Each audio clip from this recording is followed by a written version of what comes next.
Hello guys and welcome back finally to the Sarnor series. So for those of you who do not know, I have been away for the last kind of month and a half because, well, essentially my microphone that I use for the recording broke. So I had to order a new one, and there were delivery issues and a whole series of issues that ended up happening with just my entire recording software. My computer that I use for recording is a little bit it's on its last legs, shall we say. So really there's just not been much of a chance for me to record videos so far in the last month and a half.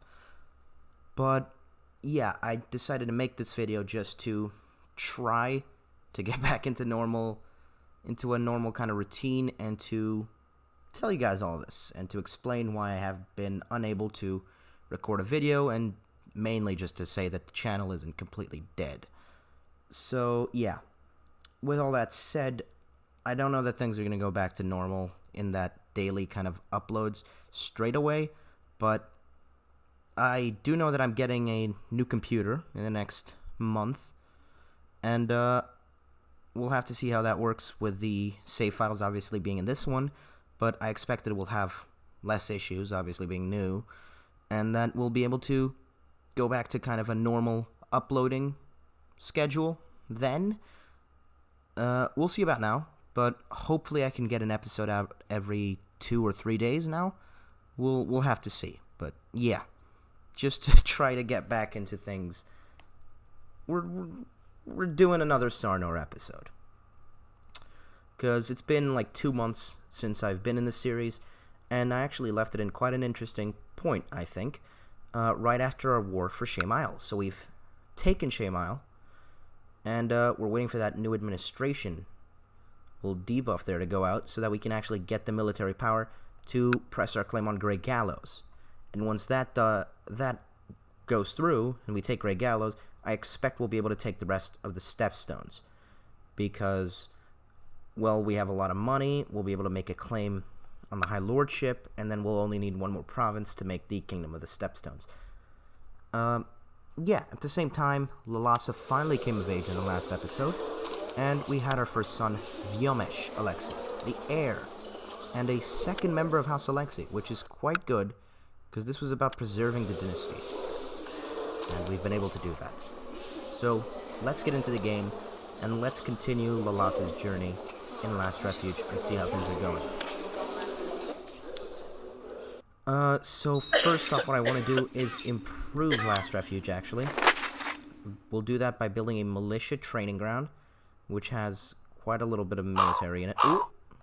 We'll deal with that in a little second, because we have the money for it.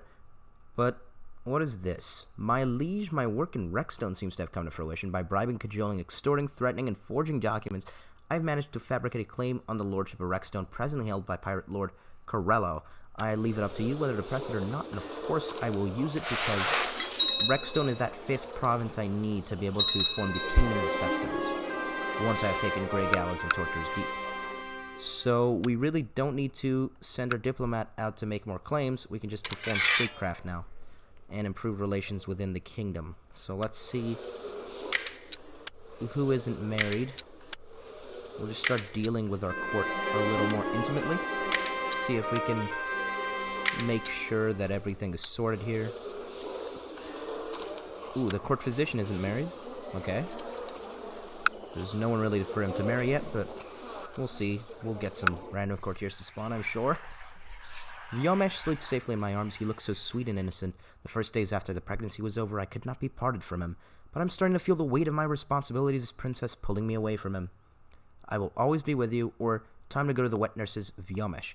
So this would mean that essentially I nurture him and breastfeed him, which would lower my fertility, improve our relationship for 10 years, and give him a 20% chance, so basically just an increase of 1 stat. And obviously, I don't see her sending him to the wet nurse. She's the last of her line. She's been waiting for another family member. I think she's gonna be with her son. Yeah, and he's actually gained in martial. Has she gained kind? That was another possibility there I didn't list off, but no, she is not. Huzor has had a son, Dahak Karalalasa. Okay. Good for Huzor. Yeah. He is the only nobleman here since I have made him noble. I rose him to nobility as obviously the most loyal man here.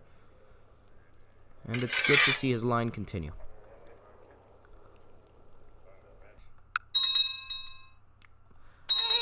Tyroshi's slave raid on Dragonstone.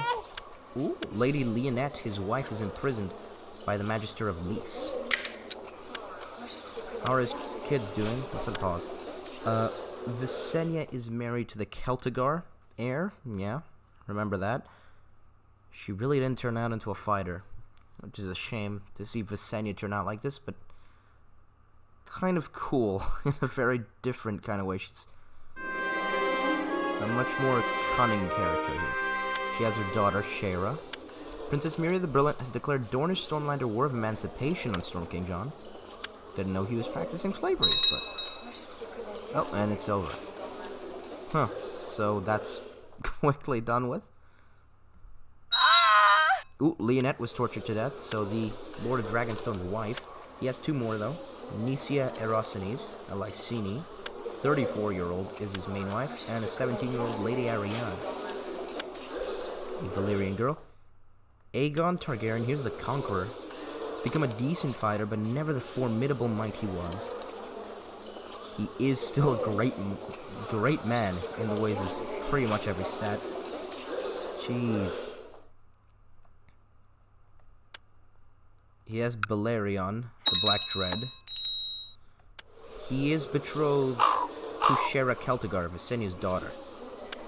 And his younger brother, Jaehaerys Targaryen, Hafga Basossi. He is ugly, fussy, poor fighter, affectionate, and wroth.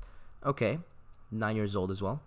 Interesting to see a second Targaryen boy in this time frame. Dear Princess Lalassa, during your husband's recent visit to Axe Isle, we had a great time discussing the similarities between our people. I suggest a non-aggression pact between us for the near future. We will welcome any visitors from your realm with open arms. Kind regards, Lord Kalanos. Okay, so here is Axe Isle. Lord Kalanos requests a non-aggression pact. I am fine with that. I think we need more allies, and I think it would be foolish of us to really expand all the way here when we want to take Sarnor at some point. Although, to be fair, we will need some military might potentially beyond the Stepstones, so expanding into the Summer Isles, or even the Basilisk Isles, might not be the stupidest idea, but I don't think we'll take the Basilisk Isles. It seems quite far. So yeah, I'll happily sign that non-aggression pact for now. If at some point we need to break it, we'll break it. Area Celtigar Guide in the Dungeons of the Magister of Lys. Okay. Kaldako's second raid of Sarnor has ended. Hiking Vishruth lost. And he is fighting two more wars. A migration to Sarnath war. And a raid of Sarnor. Yikes. My lady, I write to you with bad news from Last Refuge. My efforts to squeeze some extra taxes out of the population have met with resistance. The peasants are arming themselves. Fear we might have a revolt in our hands here soon. These troublesome peasants. So it seems there's some peasants in our little pirate isle. I don't know who they are, but they're quite unruly. Hopefully we'll get that sorted with. So we do have another increase to local revolt risk. Oh, it's both from the same thing. Son was born to Ekavir Suthar, a nobleman, okay, who is in our court. Interesting. Do we have some random courtiers now? We do. Okay, you can marry our good old priest, because it seems we just don't care about that. And our court physician also needs to get married. She's 34, she's 32, but slow.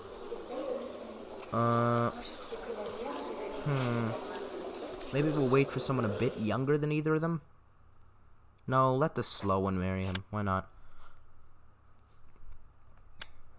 Ooh, new bodyguard titles can be granted. Jash. Quite decent. Let's give him that. Oh, let's pause. Gayan seems pretty good as well.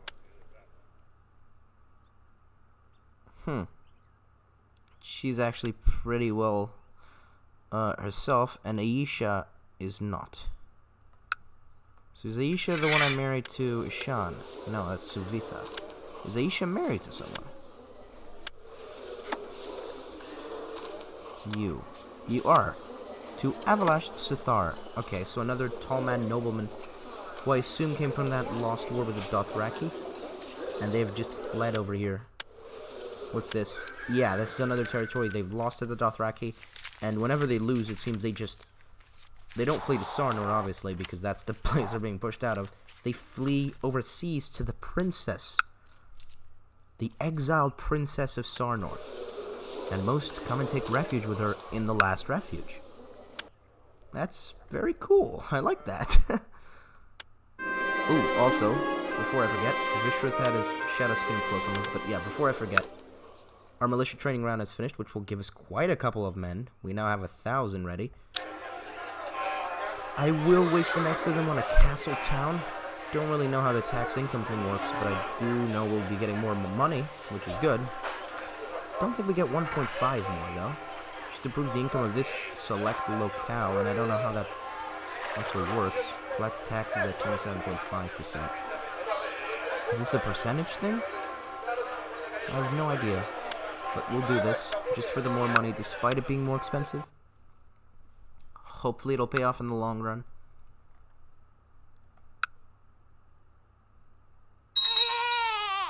Ooh, daughter born of Phoenician Karthana, named Danashri. Very cool. Let's have a look at some of the goings on in Westeros while we're waiting for stuff, because we're not going to be doing anything in the Stepstones right now. Miria the Brilliant, her son Nymor Martell, married to a Durandon. They have 3 kids. Ooh, Samela Valeros, who's that? Has died. Unimportant. Corianne Martell, Corin, and Olivia. The Gardeners, King Mern. He has his line pretty solidified, as he usually does. Edmund is Lord of Crakehall, so he's granted his eldest son the Lordship of Crakehall. Is that like a Dragonstone thing? Like a title for the heir? Could be. A title right on the frontier of their enemy to the north. Quite exciting for the heir. Edmund is a pretty great commander, actually, despite being a little craven. But he is a fantastic commander, if not a very brave man. His younger brother Gowan is not very good at anything. Gareth is actually becoming a much better warrior, so he's a pretty good fighter as well as pretty brave. We'll have to see how he does as a commander as well, because that's what he's learning in. But he seems like a much better fighter than his brother because he's not craven. And finally, Franklin's a bit too young to see. Master Illyrio declared a slave raid on Dragonstone. Okay, I'm sure they'll be fine. Oh yeah, Storm's End fell to the Tarths. And he's not given either of the titles away, he's just holding on to both. Ooh. What is this? High King Sahat. Ooh, Vishruth died. So, Vishruth Dalakia died a natural death, and it hasn't gone to his son, Nayan. Oh. Well? Yeah. His son was made a slave, I presume by the Dothraki. He is a slave in Nugis right now. His eldest son, so Vishruth's eldest grandson, who would have inherited Udamesh, was mauled to death by a lion on the order of the Dothraki. His second eldest grandson, the other Vishruth, was also passed in line, has also been enslaved and castrated, and he's been sent over to Volantis. So the Dothraki really not taking any prisoners. The youngest boy, Sahat, has been crowned High King as the heir to his grandfather. But what's the situation with House Dalakia? 5 members, so there's him, his brother, his father, 3. they're both not really in great positions to give an heir. Vishruth's castrated, so you're not getting anything out of there. Nayan could have a kid, but it would be born a slave more than likely, unless he's freed. Then you have these two. Ashna, so that's Vishruth's daughter. She's 47. Has two kids of a different house. And is married to a tall man noble family of the High Chief of Mardosh. Okay. So they could end up inheriting the throne, the Shaladias. And his aunt, Danashri, Kalakia Danashri, is 4 years old and is also enslaved. Over here in Ibn? No, in the Khalasar. So she's a part of the Khalasar, as one of their slaves. Whereas the others were sent overseas. Or not overseas, just overland, I guess, to different places.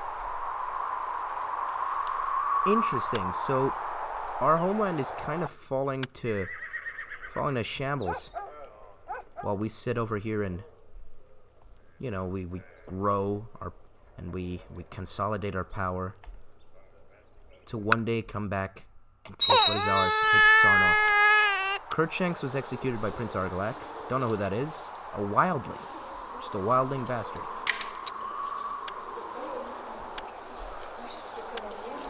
Okay. Simon of Planketown declared his war against the tyranny of Myria. So there's a rebellion in Dorne. Looks like it's really just him and a couple of lords. No, they're not even... Ooh, Saltshore is. But let's go back to checking the larger houses. Storm King John. Actually, when does this finish first? Third of the first moon. Very close to finishing. Storm King John Durrandon is betrothed to an Aaron, to the daughter of the King of Mountain Vale. That's quite interesting. So he does have a good alliance despite having been pretty much overthrown by the Tarths. His power is very much in the vassals. He only has a very few amount of men in Blackwater Bay. Oh, he does hold Dalston Keep. That is quite a bit better. Probably move your court over to Dalston Keep. Blackwater Bay is just like a wooden fort. He doesn't have any kids. Obviously, he's only betrothed. He's 18. His father was the one who was deposed, Arlen. And is his heir, obviously. He's got a sister, Audrey, married to the Lord of Mistwood. Another sister, Aliona, who is the Princess of Bywater. She's living in Bywater, for whatever reason. He's over in Southstone. Elana has gone to Drake's Grave, so they've all just been sent... It seems when the Tarths deposed the king, they sent each of his kids to different places. They allowed his eldest John to rule as Storm King, and they sent the eldest daughter to Mistwood to marry the Old Lord. They sent his second eldest daughter to Bywater to potentially at some point be married to one of them, you'd imagine. Very cool thing. The second daughter, Alana, was sent over to Drake's Grave. Close watch, obviously, of the Tarths being under their high lordship. Potentially marrying Musgood at some point, if there is a boy for them to marry. And the youngest son, Ormond, has been sent with the deposed king to... He's just been exiled with the deposed king, I guess, and they've gone to Southstone together. Very interesting. I don't think I've ever seen them all split up like that. So it's nice to be able to justify it a bit, kind of roleplay-wise. Castletown's been built. Should we build more? I think we're running a little low on money. 0.16 only? Wasn't that higher before? Have we actually lost money by building that? Or am I going mad? Could have sworn it was higher before.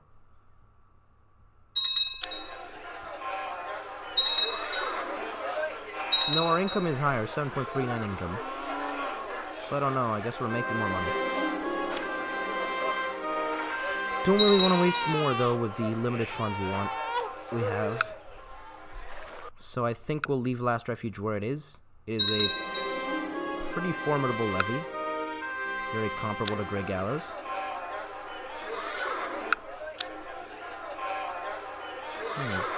Oh, he upgraded the fort. Pirate den? No. He just has a pirate den, which improves it.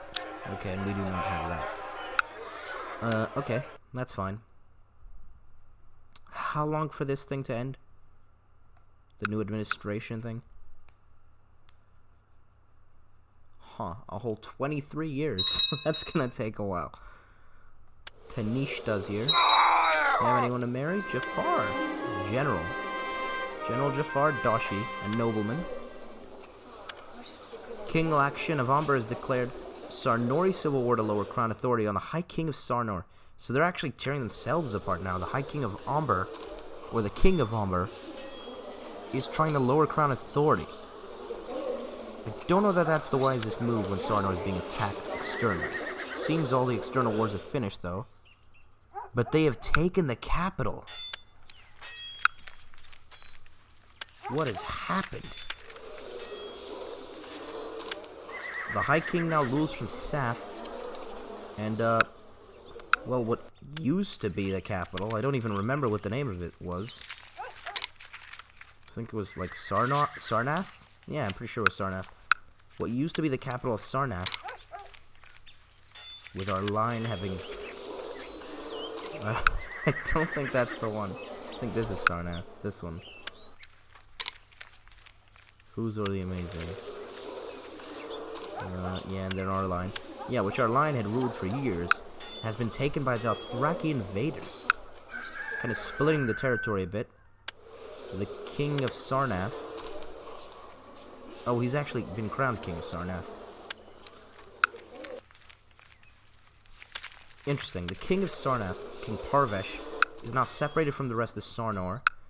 The rest of Sarnor is very weak and under war from Amber. Okay. Crazy political things going on in Sarnor. Sorry about that, guys. Had a little crash a couple days up. Thankfully, I had the settings changed to monthly autosaves. But, yeah, that's back to the computer issues I was talking about. I don't really recall what I was doing. At this point, I think I was talking about the... No, okay. Because a war broke out here, and I guess now it didn't. So I suppose I was talking about the politics in Sarnor, which are quite wild, as what happened right now. And there's the accepted marriage for the girl I sent, Tanishta. But yeah, things are a bit crazy right now in Sarnor. I don't know what home we're going to come back to once we have our little might, our military army. It's going to be quite tough to push off the Dothraki, because they have so many hordes. Ooh, this certainly didn't happen before the crash. Visenya's host has declared her conquest of the Mirish Flatlands on the Magister of Mir. So Visenya Targaryen, not a fighter in this reality, much more cunning woman. But she still has a dragon, she still has Vagar. And she's still pretty ambitious, it would seem. She's gathered about 4,000 men. And in this reality, her father isn't pushing to make a kingdom. Not her father, but a Targaryen isn't pushing right now into Westeros.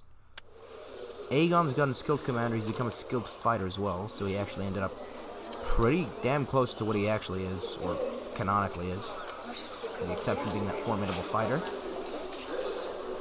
He's staying home in Dragonstone, where he's leading men in the Eastern Stepstones. He's leading that fleet, because they're fighting a war. Okay. But, without getting distracted, Visenya has actually set out to carve a kingdom for House Targaryen. She's gathered about 3.7 thousand loyal men, gone out with her husband, or no, her husband has stayed in Carlisle. You'd think she could get the support of the Celtigars, seemingly not, though. She's gone out with a couple of men. Who's in her court? They're all in Dragonstone, so this is... Oh, I'm in Aegon, damn it, Visenya's court. Aethan and Simon are the most prominent men, it seems. Aethan, a Westerosi Valyrian man, quite a talented commander and fighter, supposedly relatively well known by Visenya, and Simon as well, another good commander. So they're the lead commanders of her invasion, and she's going after Mir. Now, Mir is quite strong compared to her, 8,000, but she has a dragon. It's interesting that they're actually going for Essos, the Targaryens, in this reality. So yeah, guess what, guys? We had another crash. And this is the computer. It's just no getting around that, but, I mean, you guys obviously won't be missing any time, because we'll just be coming back to the same dates. I'll just edit it. But, it's really a shame. And I don't think there'll be any problems with the save files, hopefully, but we'll have to see. I mean, if the game keeps crashing, it's probably just because it's been on for too long. I was doing things on it before recording this, so I don't know. We'll probably just give it some time to rest before the next recording session, like tomorrow.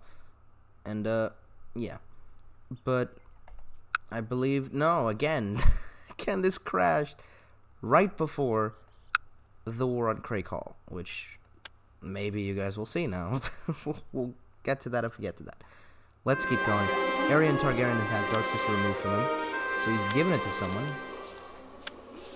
Not Visenya. He gave it to his son, Aegon.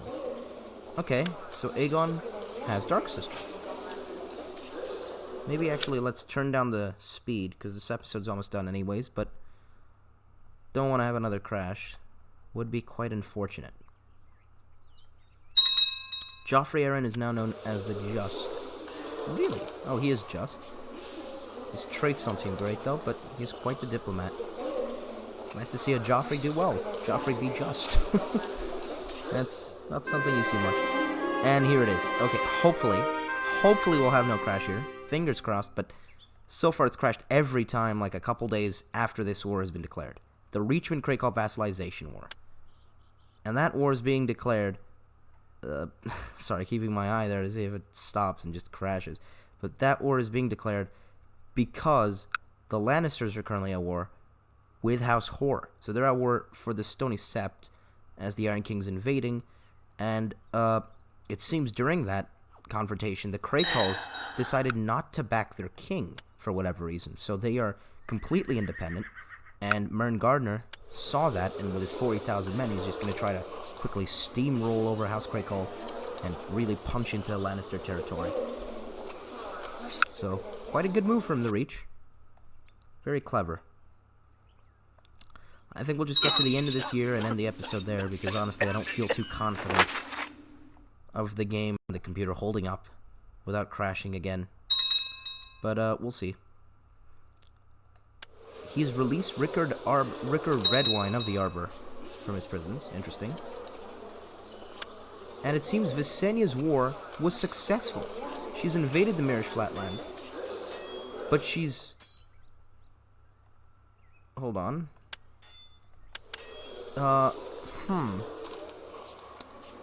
It says here she's independent. But... quite clearly... Oh, I guess they're just the same color? Or, I mean, it hasn't really... Hold on. Yeah, it hasn't updated because it just still says Mir over everything. I guess it's because they're the same color. Where does Visenya rule from? Huh? Lordship Bay. Oh, okay. Did I not click on that? Alright. Yeah, see? Okay, that wasn't just me going crazy. Oh, he holds the city. And she rules from the castle of Lorder Bay, where she's put her men. Interesting, she has 8,500 men, is independent. So there's a Targaryen ruling by themselves independently in a little bit of a larger scope of things. So keep an eye on Visenya for sure. She's a lady we might want to get involved with in the future. A dragon over here, and there's that finally updated to be different. No more Mir over everything, that's good.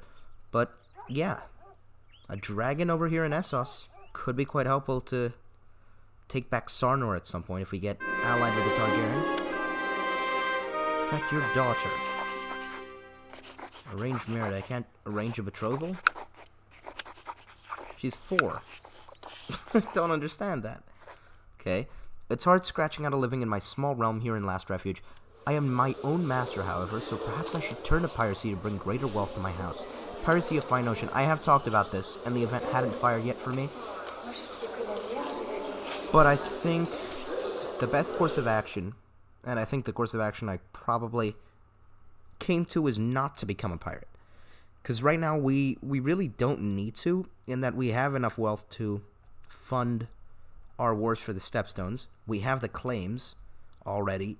We pretty much have everything in line. We're just waiting for our forces to get ready for the wars. We really don't need to convert to pirate and alienate like 90% of the world. So, no, I will not stoop to such a level. We're not going to piracy. We're staying loyal to the gods of Sarnor. I think the Sarnori noblemen who fled here will be very glad to hear it.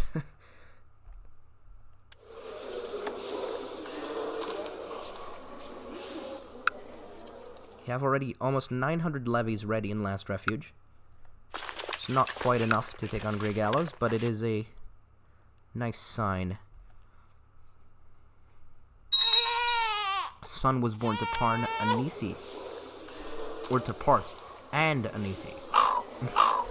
My lady, since I arrived in Last Refuge, there has never been a shortage of soldiers reinforcing the troops stationed there. Under our guidance, they believe fame and fortune awaits them. Their humble chief general, Avalash. Let us hope so. That improves the levy reinforcement rate, which will get us those men there quicker, which is very good.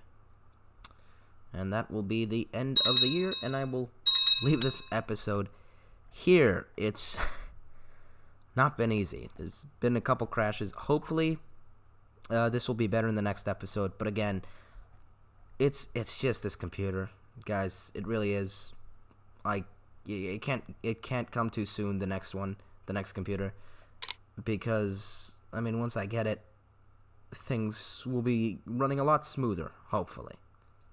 And I expect things will go much closer to normal. But yeah, in case you guys were worried, the channel is not dead yet. We're still planning on going on, and I still want to keep these series going on because I really do enjoy them. And this Sarnori series especially has been one that's quite cool. I've never really played, or I haven't played much in Essos. I usually stick to Westeros, and I've played a lot of hours of this game. But I usually stick to the continent of Westeros. And I don't venture much to Essos, so it's nice to see you guys giving me suggestions over here so I can try some new things. And it is going quite well, I think. But yeah, I hope you guys did enjoy this episode. And hopefully we'll see you again in the next time. Maybe in a couple of days, we'll see. To continue on with Lalas's journey. So yeah, if you guys did enjoy, do like and subscribe, please. And I'll see you guys in the next episode, perhaps. Goodbye.